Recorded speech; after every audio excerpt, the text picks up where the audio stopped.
নমস্কার বন্ধুরা, কেমন আছেন আপনারা? আশা করি সবাই ভালো আছেন। তো আমি রান্না করছি আজকে খাসির মাংস। তো প্রথমে আমি আলুটাকে ভেজে তুলে নেব। আলুটা ভাজা হতে হতে ওইদিকে আমি মাংসটা ভালো করে ধুয়ে মাংসটার মধ্যে নুন, হলুদ, লঙ্কা গুঁড়ো, জিরে গুঁড়ো, ধনে গুঁড়ো, মিট মশলা, সর্ষের তেল দিয়ে ভালো করে মেখে রেখে দেবো।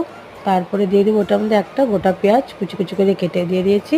তারপরে দিয়ে দেবো আমি তেলের মধ্যে গোটা গরম মশলা দিয়ে দিয়েছি। আর দিকে মাংসটার মধ্যে এক টুকরা পেঁপে দিয়ে দিয়েছি, মাংসটা যাতে তাড়াতাড়ি সিদ্ধ হয়ে যায়।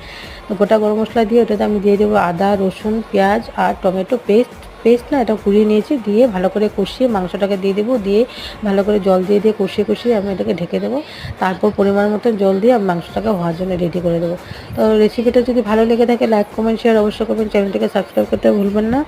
আর অনেক কষ্ট করে গরমের মধ্যে আপনাদের জন্য ভিডিও করছি, প্লিজ পাশে থাকবেন, সঙ্গে থাকবেন। আর ভিডিওগুলোকে প্লিজ লাইক করে একটা শেয়ার করে দেবেন। রেসিপিটা কেমন লেগেছে অবশ্যই কমেন্টে জানাবেন। ধন্যবাদ।